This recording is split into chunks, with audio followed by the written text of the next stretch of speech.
गया को क्या बनाने के लिए बोले हैं? गुरुग्राम। तो जी से गया, जी से गुरुग्राम। संथाल परगना एस, सूरत एस, तो संथाल परगना को सूरत बना देंगे। पी से पटना, पी से पुणे, तो भैया पी पटना, पटना को पुणे बना देंगे। अब पूरा जनता इसी में जुड़ा गया। मोदी जी कहे हैं कि मोतिहारी को मुंबई बना देंगे। हम बोले भैया अच्छा, समुंदर भी ले आएंगे, मोतिहारी में समुंदर भी ले आएंगे, वहां तो तुम भी जाकर बीच फ्रंट वाला घर जमीन खरीद लो अभी से। अरे भाई ये मेयर तुकबंदी है। आज मुझे किसी ने लिख के भेजा, भैया बोलिए कि अगली बार मोदी जी आएंगे तो कहेंगे बेगूसराय को बंगलोर बना देंगे। दोनों पीछे है भाई। किसी ने लिख के दिया कि मोतिहारी को मुंबई। आप इसको अभी आप लोग ध्यान नहीं दिए होंगे लगता है, आप लोग लग रहा है क्या बतिया रहे। मोदी जी कल आकर बोले मोतिहारी को मुंबई, दोनों एम से मोतिहारी, एम से मुंबई, पी से पटना, पी से पुणे। तो कहे भैया बिहार का जितना शहर है उसका खोजो। कोई लिखने वाले ने बताया सर पी से पटना, पी से पुणे। अच्छा ठीक है, पटना को पुणे बना दो। संथाल परगना सूरत, अच्छा ठीक है, दोनों एस है, संथाल परगना को सूरत बना दो। एम से मोतिहारी, एम से पुणे। ऐसा ही किसी ने, अब नाम नहीं बताएंगे किसने लिखा था, काशी को क्योटो बना देंगे। वो भी के से काशी, के से क्योटो था। तो वैसे ही क्योटो था ना जापान वाला, तो वही वाला लाइनवा कोई लिख दिया है, 4 को खिला कर बोल गए मोतिहारी में। तो मेरे भाई ये सब बात चलती रहेगी। अभी फिर कोई कहेगा आप काहे पर्सनल अटैक कर रहे हैं। पर्सनल अटैक नहीं कर रहे हैं। जनता को कोई नेता बेवकूफ नहीं बना रहा है, जनता खुद ही बेवकूफ बनने के लिए तैयार बैठी हुई है। और भैया आओ भैया, हमको हम लोग मजा ले रहे हैं कि मोतिहारी को मुंबई बना देंगे मोदी जी। भाई कम से कम 1 मिनट रह के सोच तो लो। तेजस्वी जी ने कहा मैं 2500 रुपया दे दूंगा सबको। चलिए तेजस्वी जी तो कुछ कह सकते हैं, लेकिन हमने कांग्रेस के लोगों को कहा कि भाई चिदम्बरम जी तो इतने बड़े इकोनॉमिस्ट हैं, अगर 2500 रुपया आप हर महिला को दीजिएगा बिहार में, तो 6 करोड़ महिला है, नाबालिग लड़कियों को हटा दीजिए तो 5 करोड़, करीब 4 करोड़ 80 लाख महिला होती है। उसको हर महीने अगर 2500 रुपया दीजिएगा तो साल भर में बजट होगा 1.5 लाख करोड़ रुपया। अब बिहार सरकार में पैसा ही है 1 लाख करोड़, और तुम कह रहे हो हम दे देंगे 1.5 लाख करोड़, और इसी के आधार पर पूरा बिहार वोट दे देगा, और फिर कहेगा हमारा तो बातें नहीं पूरा किया। अरे भाई गलती उसका नहीं है, आपके हाथ में भी तो कैलकुलेटर है। कैलकुलेटर नहीं है, मोबाइल तो है, उसमें कैलकुलेटर है। जरा गुणा कीजिए तो अगर 5 करोड़ आदमी को 2500 रुपया हर महीना दिया जाएगा तो 1.5 लाख करोड़ रुपया होता है। ये कहां से आएगा? राहुल गांधी आकर बोले, कोई ये पूछने वाला नहीं है कि भाई इतना बड़ा सौगात, इतनी अच्छी बात आप कर्नाटक में काहे नहीं लागू कर रहे हो जहां तुम्हारी सरकार है? कर्नाटक में तो बिहार से ज्यादा पैसा है। भाई तेलंगाना हिमाचल में क्यों नहीं लागू कर रहे हो? इतना बड़ा बढ़िया ज्ञान आप खाली बिहार के लिए काहे रखे हैं? अब इसी पर याद आया, किसी ने शराबबंदी पर सवाल पूछा है। मेरे भाई शराबबंदी पर बाकी बहस छोड़ दीजिए, कम से कम इतना तो पूछिए कि शराबबंदी से अगर महिलाओं का इतना एम्पावरमेंट हो रहा है तो बिहार के साथ साथ देश के दूसरे राज्यों की महिलाओं का एम्पावरमेंट क्यों नहीं किया जा रहा है?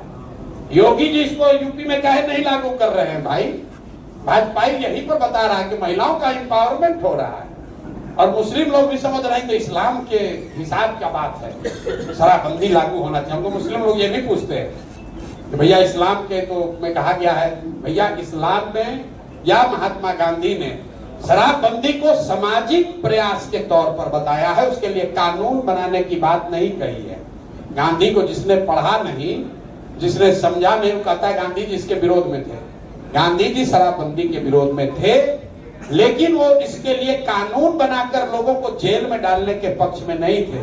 उन्होंने शराबबंदी को सामाजिक प्रयास के तौर पर बताया, और इस्लाम को मानने वाले लोगों के लिए तो बहुत खतरनाक है। अगर आप ये कहिएगा कि कानून बनाकर शराबबंदी लागू किया जाए, तो कल होकर कोई कानून बना देगा कि गांधी जी कहे थे कि भाई सीधी बात ये है कि इस देश का संविधान ये बताता है कि कौन धर्म आप मानिएगा, ये आपकी स्वेच्छा है।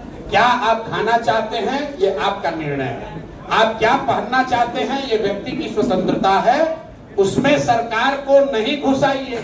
अगर घुसाइएगा तो कल होकर आप ही को परेशानी होगी। इसलिए सरकार का दायरा जो है पहले से उनको बहुत अधिकार मिला हुआ है। जो व्यक्ति का अपना दायरा है कि आप किस धर्म की पूजा करेंगे, किस धर्म को मानेंगे, किस देवी देवता को मानेंगे, किसकी पूजा करेंगे, क्या खाएंगे, क्या पहनेंगे, ये सरकार का कानून का विषय नहीं है।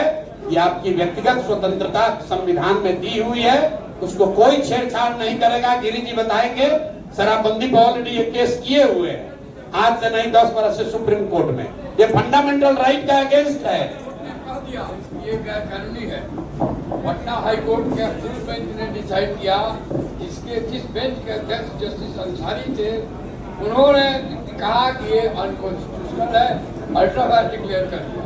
सरकार चली गई सुप्रीम कोर्ट में, वहां से स्टे ले लिया। आज तक सरकार हमें बीतता गया, केस खुलने नहीं देता। जब खुलता है तो सरकार कोई ना कोई बहाना बना के पोजीशन यही है। और एक आपकी इजाजत से तो लीगल प्रोटेक्शन एक्ट जो है, लॉयर्स प्रोटेक्शन एक्ट लागू होगा कि नहीं, तो जयंत सुराज और प्रशांत जी या हम सब लोगों का, हम लोग रूल ऑफ लॉ में विश्वास करते हैं। पहला, यदि रूल ऑफ लॉ बिहार में नहीं होगा तो कोई डेवलपमेंट नहीं हो सकता है, कोई शिक्षा नहीं हो सकता है। और रूल ऑफ लॉ यदि होना है तो उसमें वकीलों का रोल सबसे ऊपर है। और वकील स्वस्थ नहीं रहेगा, वकील वेल इक्विप्ड नहीं होगा, बढ़िया असिस्टेंट कोर्ट को नहीं देगा, तो न्याय प्रणाली यदि अच्छी नहीं होगी तो न्याय नहीं होगा, तो रूल ऑफ लॉ स्टैब्लिश नहीं होगा।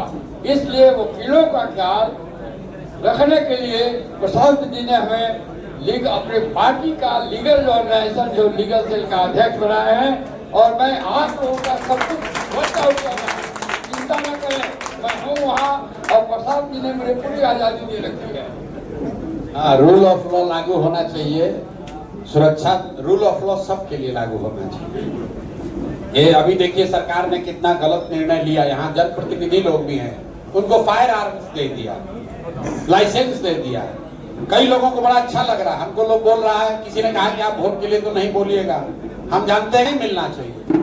अगर सबके पास हथियार होगा, सबके पास आर्म्स होगा, उससे तो समाज में आप और वायलेंस बढ़ा रहे हैं। अरे भाई, स्थिति ये होनी चाहिए कि सरकार कहे कि भाई जिसके जिसके पास आर्म्स है सरेंडर कर दीजिए, आपकी सुरक्षा का जिम्मा हमारा है, तब न स्थिति बनेगी। अगर हर आदमी को अपनी सुरक्षा के लिए आर्म्स रखना पड़े तब तो बहुत ज्यादा हराकिरी हो जाएगी। ये नहीं होना चाहिए।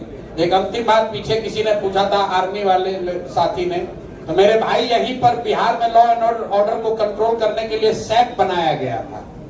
और इसलिए आप लोग की ये दुर्दशा है अभी, क्योंकि सैप को जो क्रेडिट मिला उसके वजह से यहाँ के जो एस्टेब्लिश्ड ब्यूरोक्रेट्स हैं, ब्यूरोक्रेसी है, उनको लगा कि कानून व्यवस्था हम लोग ठीक किए और सारा क्रेडिट इस सैप वाला ले जा रहा है। इसीलिए सरकारी यहाँ व्यवस्था में एक्स जो रिटायर्ड आर्मी के लोग हैं, पैरामिलिट्री के लोग हैं, उनको कोई जगह यहाँ पर बिहार में अन्य राज्यों के मुकाबले उस तरह की सुविधा यहाँ नहीं है।